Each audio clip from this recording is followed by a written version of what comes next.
Hello student, welcome to my channel. आज हम लोग क्लास 10 जो आप लोगों का सामाजिक विज्ञान है, आपका जो पूरा बुक है, पूरे बुक में जितने भी मोस्ट इंपोर्टेंट आप लोगों के बहुविकल्पीय प्रश्न है उसको डिस्कस करने वाले हैं। और आप लोगों का जो पूरा बुक का आप लोगों का जितने भी आप लोगों के ऑब्जेक्टिव क्वेश्चन है, आज के बाद कोई दिक्कत नहीं होने वाला है। और आप लोगों को वीडियो को लास्ट तक देखना है और मैं आप लोगों को गारंटी देकर कहता हूं कि इसी में से ही पेपर में आएगा। आपके जो वीवीआई ऑब्जेक्टिव क्वेश्चन है इसी में से पेपर में आएगा। तो इस वीडियो को आपको लाइक करना है, शेयर करना है अपने फ्रेंड्स के साथ। चैनल पर नया हूं, सब्सक्राइब कर लेना। ओके, तो सारे क्वेश्चंस को आपको नोट कर लेना है और मैं आप लोगों को ऐसा ही हर एक सब्जेक्ट का लाऊंगा ताकि आप लोगों का कोई भी कंफ्यूजन है वो दूर हो सके और आप लोग ऑब्जेक्टिव क्वेश्चन सबसे पहले तैयार कर लो। फिर मैं आप लोगों को लघु उत्तरीय, अतिलघु उत्तरीय, दीर्घ उत्तरीय सारे क्वेश्चंस को कंप्लीट कराऊंगा। तो सबसे पहले आप लोग यार रिक्वेस्ट करो कि लास्ट तक देखोगे, आपको कॉपी लेना है, पेन लेना है और बैठ जाना है इसे नोट करने के लिए, क्योंकि हर एक क्वेश्चन नोट कर लो। ऐसा ही हर एक सब्जेक्ट का मैं प्रोवाइड करूंगा और आप लोग हर एक सब्जेक्ट का ऑब्जेक्टिव क्वेश्चन तैयार कर लो। तो पहले प्रश्न से हम लोग शुरुआत करते हैं। पहला प्रश्न आप लोग देखो, हर एक चैप्टर से है और एक एक नहीं, तीन तीन चार चार क्वेश्चन है हर एक चैप्टर से। तो यहां आपका पहला जो आपका चैप्टर है, यानी कि पहला क्वेश्चन कि यंग इटली सोसाइटी का संस्थापक कौन था। अब यंग इटली सोसाइटी का संस्थापक कौन था आप लोगों ने पढ़ा होगा। आपके पास ऑप्शन का है गैरीबाल्डी, खा है बिस्मार्क, गा है काबूर एंड घा है मेंजनी। तो अब आप लोग बताओ कि जो यंग इटली सोसाइटी था उसका संस्थापक कौन था। तो अगर आप लोग जानते हो तब तो बहुत अच्छी बात है, नहीं जानते हो तो मैं आपको बताऊंगा। इसमें आपके बोर्ड एग्जाम में 4 ऑप्शन रहेगा और इसमें से जो आपका सही है वो है मेंजनी। क्या है? मेंजनी। तो जो यंग इटली सोसाइटी का संस्थापक था वो कौन था? मेंजनी था। ओके, क्वेश्चन नंबर सेकंड आप लोगों के सामने आ चुका है। जो क्वेश्चन नंबर सेकंड है उसका है इटली का एकीकरण किसके नेतृत्व में हुआ। जो इटली का एकीकरण किया गया वो किसके नेतृत्व में किया गया। आपके पास ऑप्शन ए है नेपोलियन, वी यानी कि का है नेपोलियन, खा है ऑटोमान बिस्मार्क, गा है विलियम प्रथम, घा है जो आपका ज्यूसेफे यानी कि गैरीबाल्डी। लाइक एज आप शॉर्टकट में कह सकते हो गैरीबाल्डी। ठीक है, तो अब आप लोग बताओ इसका कौन सा सही आंसर है। तो इटली का जो एकीकरण है वो गैरीबाल्डी के नेतृत्व में कराया गया था। तो आपका गैरीबाल्डी जो है ये सही है, यानी कि गैरीबाल्डी के नेतृत्व में कराया गया था जो इटली का एकीकरण हुआ था। ओके, समझ में आ गया ना। कोई दिक्कत, कोई कंफ्यूजन हो तो जरूर बताओ, क्योंकि मैं आप लोगों का हर एक कंफ्यूजन दूर करता हूं। यहां आप लोगों का जो तीसरा क्वेश्चन है, ये क्वेश्चन क्या कह रहा है, करो या मरो का नारा किसका था। जो करो या मरो का नारा दिया गया था आप लोगों ने भी सुना होगा कि करो या मरो। तो ये आपके पास ऑप्शन का है सुभाष चंद्र बोस, खा है महात्मा गांधी, गा है भगत सिंह एंड घा है चंद्रशेखर आजाद। तो करो या मरो का नारा किसका था ये मैं आपको बता दूं। जो करो या मरो का नारा था वो था महात्मा गांधी जी का। किसका था? महात्मा गांधी जी का। ठीक है, तो करो या मरो का नारा महात्मा गांधी जी ने दिया था। और ये है हमारा तीसरा वीआईएमपी क्वेश्चन। तो आप लोगों से रिक्वेस्ट है कि लास्ट तक देखना, सारे क्वेश्चंस आप कंप्लीट करके जाओ, क्योंकि आप लोगों के बोर्ड एग्जाम में इसी में से बहुत सारे क्वेश्चन फंसने वाले हैं। क्वेश्चन नंबर 4 है महात्मा गांधी ने असहयोग आंदोलन कब आरंभ किया। यानी कि जो महात्मा गांधी जी थे उन्होंने असहयोग आंदोलन कब प्रारंभ किया था। आपके पास ऑप्शन का है 1919 ईस्वी में, खा है 1922 ईस्वी में, गा है 1920 ईस्वी में, घा है 1923 ईस्वी में। तो जो असहयोग आंदोलन है, असहयोग आंदोलन, ठीक है, वो कब आरंभ किया गया था तो वो मैं आपको बिल्कुल करेक्ट आंसर बताता हूं। वो था 1920 ईस्वी। कब आरंभ किया गया था? 1920 ईस्वी। ठीक है, तो असहयोग आंदोलन आपको पता चल गया। अगला है क्वेश्चन नंबर 5 आपके सामने आ चुका है। इसमें क्या कह रहा है कि संयुक्त राष्ट्र संघ का मुख्यालय कहां पर स्थित है। जो संयुक्त राष्ट्र संघ का मुख्यालय है वो कहां पर स्थित है। ऑप्शन का है वाशिंगटन, खा है न्यूयॉर्क, गा है जिनेवा एंड घा है ऑस्ट्रिया।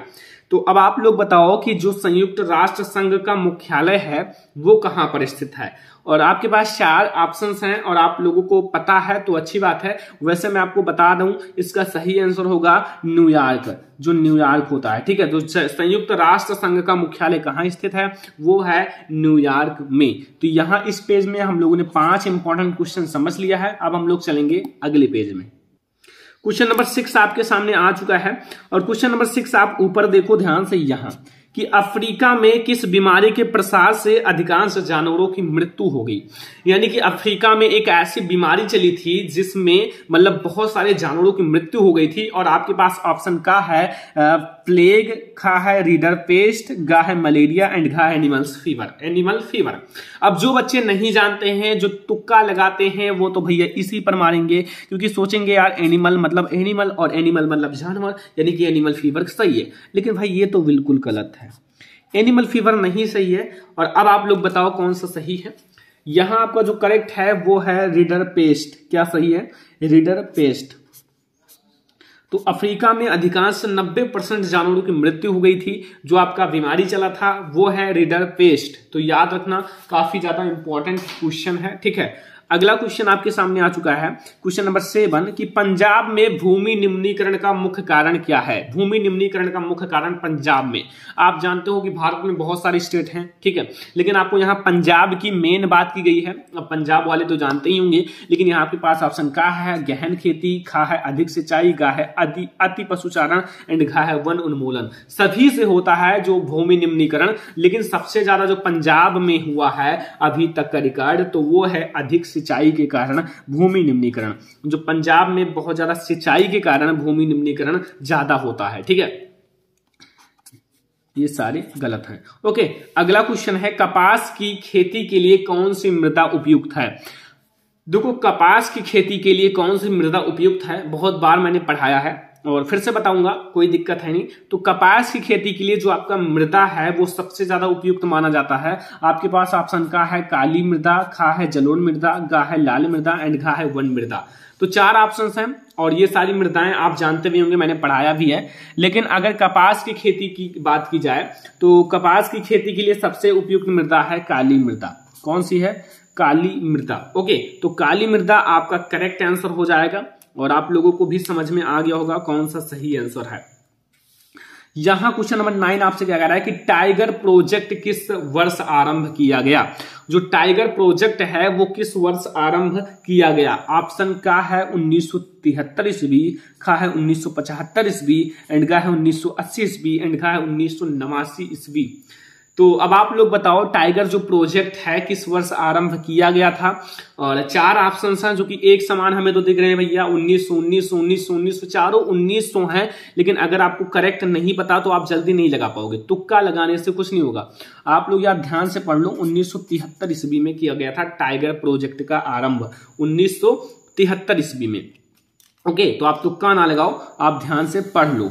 यहां आपका क्वेश्चन नंबर 10 कह रहा है कि निम्नलिखित में से कौन सा उस कृषि प्रणाली को दर्शाता है जिसमें एक ही फसल लंबे चौड़े क्षेत्र में उगाई जाती है। का है स्थानांतरी कृषि, खा है बागवानी एंड गा है गहन कृषि एंड घा है रोपण कृषि। तो यहां आपसे काफी सटीक क्वेश्चन पूछा गया। एक बार मैं फिर से पढ़ना चाहता हूं कि निम्नलिखित में से कौन सा उस कृषि प्रणाली को दर्शाता है जिसमें एक ही फसल लंबे चौड़े क्षेत्र में उगाई जाती है। हाँ, लंबे चौड़े क्षेत्र में। एक होता है ग्रामीण कृषि, जो गांव में छोटे मोटे खेत, 1 बीघा 2 बीघा 1 बीघा 2 बीघा। लेकिन जो रोपण कृषि होता है लाइकेज रोपण कृषि, इसमें बहुत लंबा चौड़ा खेत होता है, लंबा चौड़ा। तो ये जो आपका सही है, रोपण कृषि आपका करेक्ट है। ठीक है, तो यहां तक हमारा 10 क्वेश्चन हो चुका है। इस पेज में 5, इस पेज में 5, उस पेज में 10 क्वेश्चन हो चुका है। अब हम लोग आगे देखेंगे क्वेश्चन नंबर 11। आप लोग देखो, जो क्वेश्चन नंबर 11 है वो आपसे क्या कह रहा है। कह रहा है कि निम्नलिखित में से कौन सी रबी की फसल है। मतलब रबी फसल और खरीफ फसल, 2 फसल मैंने आपको बताया और 4 फसलों का नाम मैंने बता दिया है। ऑलरेडी बताया है, अब फिर से बताने की जरूरत नहीं है। लेकिन अब यहां से आप बताओ कि कौन सी इसमें से रबी फसल है। आपके पास ऑप्शन का है धान, खा है बाजरा, गा है गेहूं एंड घा है मक्का। तो आप लोग जानते होंगे, नहीं जानते हो तो हम आपको बताएंगे। तो इसमें से जो आपका करेक्ट आंसर है ना वो है आपका गेहूं। गेहूं जो है एक रबी फसल है। क्या है? एक रबी फसल है। ओके, तो यहां से आपको ये भी क्वेश्चन समझ में आ गया कौन सी रबी फसल है। आपके पास ऑप्शन दे दिया जाए, यही आपके लिए इंपॉर्टेंट है। आएगा तो इसी टाइप का क्वेश्चन आएगा। ओके, याद रखना। यहां क्वेश्चन नंबर 12 आपसे क्या कह रहा है कि निम्नलिखित चट्टानों में से किस चट्टान के स्तरों में खनिजों का जो निक्षेपण और संचयन होता है। का है तलछटी यानी कि तलछटी चट्टाने, गा है आग्नेयी चट्टाने, गा है कायांतरित चट्टाने और घा है इनमें से कोई नहीं। तो यहां से आपका कौन सा करेक्ट आंसर होगा, तो ये मैं आपको बता दूं अगर आप लोग नहीं जानते हो तो यहां से जो आपका तलछटी चट्टाने हैं ये आपका करेक्ट आंसर हो जाएगा। तो यहां से आपका क्वेश्चन नंबर 12 तक कंप्लीट हो चुका है। अब हम लोग क्वेश्चन नंबर 13 यानी कि 13 को देखने वाले हैं। यहां देखो क्वेश्चन नंबर 13 कि कोडरमा निम्नलिखित में से किस खनिज का अग्रणी उत्पादक है। बहुत बार ये क्वेश्चन पढ़ाया गया है, इंपॉर्टेंट है, इसलिए मैं आपको बार बार रिवीजन करा रहा हूं। का है बॉक्साइट, खा है अरवरक, गा है लौह अयस्क, घा है तांबा। तो पूरे बुक का है, इसलिए ये दोबारा आपको मिल सकता है। हो सकता है कि आपने पहले भी पढ़ा हो इस क्वेश्चन को, तो कोई दिक्कत नहीं, समझ लो आपका रिवीजन चल रहा है। तो यहां आपका जो आपका सही आंसर होगा, जो कोडरमा है वो बहुत ज्यादा जाना जाता है अरवरक के लिए। किसके लिए? अरवरक के लिए। ओके, तो यहां आपका ये करेक्ट आंसर हो जाएगा। क्वेश्चन नंबर आपका 14 है कि निम्नलिखित में से कौन सा परिवहन भारत या परिवहन साधन भारत में प्रमुख साधन है। का है पाइपलाइन, खा है रेल परिवहन, गा है सड़क परिवहन, घा है वायु परिवहन। तो आप लोग बताओ कि आप लोग कहीं जाते हो तो सबसे पहले सबसे ज्यादा किसका यूज करते हो? पाइप परिवहन का? नहीं, रेल परिवहन, रेल का यूज जरूर करते हो, लेकिन जब आप लंबी सफर के लिए जाते हो। सड़क परिवहन या वायु परिवहन? वायु परिवहन का यूज तो मैंने आज तक किया नहीं भाई, मैंने भी अभी तक नहीं वायु परिवहन किया, लेकिन सड़क परिवहन का यूज मैं हमेशा करता हूं, लगातार कई बार। लेकिन जो भारत में सबसे अच्छा साधन है वो सड़क परिवहन ही है। तो ये याद रखना, काफी ज्यादा इंपॉर्टेंट है और मैंने बहुत अच्छे से एग्जाम्पल, छोटा मोटा एग्जाम्पल के साथ समझा दिया। क्वेश्चन नंबर 15 है कि संविधान में उल्लिखित 3 सूचियों में से निम्नलिखित में से कौन सा विषय समवर्ती सूची में शामिल है। समवर्ती सूची का है शिक्षा, खा है कृषि, गा है पुलिस एंड घा है रक्षा। तो वैसे अगर आप लोग नहीं जानते हो तो भाई कोई दिक्कत नहीं, मैं आपको बताऊंगा, लेकिन समवर्ती सूची ऑलरेडी मैंने आपको पढ़ाया है काफी अच्छे से और उनके 4 विषयों को बताया है, उसमें से एक विषय इसमें शामिल है जो कि है शिक्षा। शिक्षा आपका सही है। ओके, और सब गलत है। शिक्षा जो है आपका वो क्या है? एक समवर्ती सूची का विषय है। तो यहां से भाई 15 क्वेश्चन हो चुके हैं और हम लोग बहुत सारे क्वेश्चंस हैं जो मैं डिस्कस करने वाला हूं। 16 नंबर क्वेश्चन आपके सामने आ चुका है। 16 नंबर क्वेश्चन आपसे क्या कह रहा है, यहां देखो कि भारत में यहां औरतों के लिए आरक्षण की व्यवस्था है। यानी कि जो भारत में जो औरत होती हैं, महिलाएं होती हैं, उनके लिए जो आरक्षण की व्यवस्था है वो कहां है। का है लोकसभा में, खा है विधानसभा में, गा है मंत्रिमंडल में, घा है पंचायती राज संस्थाएं। तो अगर आप लोगों की बात की जाए, मतलब महिलाओं की, औरतों की, तो वो जो है पंचायती राज संस्थाओं में, यही आपका सही है, यहीं से उन्हें आरक्षण की व्यवस्था होती है। ओके, ये आपका करेक्ट है, याद रखना।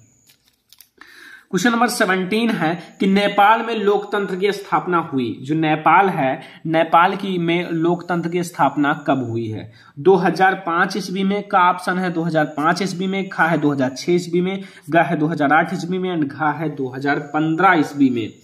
तो यहां जो आपका नेपाल है, नेपाल में भी लोकतंत्र की स्थापना हुई, लेकिन 2008 ईस्वी में। कब हुआ है? 2008 ईस्वी में।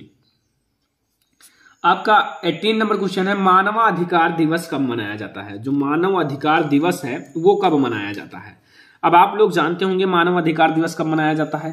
का है 14 नवंबर, खा है 10 दिसंबर, गा है 5 सितंबर एंड घा है 15 अगस्त। ये तो आपका सही नहीं है। इस दिन शिक्षक दिवस और इस दिन आई होप नेहरू दिवस, और यहाँ जो आपका 10 दिसंबर को जो है मानवाधिकार दिवस मनाया जाता है। मानव अधिकार दिवस। अब एक बात बता दें कि आप लोगों को ये क्वेश्चन जनरल नॉलेज में भी पढ़ा होगा, देखने को मिला होगा। मैं जब क्लास अगर आप क्लास 6-7 में भी इसे पढ़े होंगे, और अगर आप नहीं पढ़े हो तो यहां से पढ़ सकते हो, मैंने आपको बता दिया।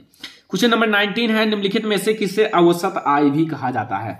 का है कुल आय, खा है प्रति व्यक्ति आय, गा है राष्ट्रीय आय, घा है ये सभी। देखो मैंने आपको पढ़ाया था प्रति व्यक्ति आय क्या होता है।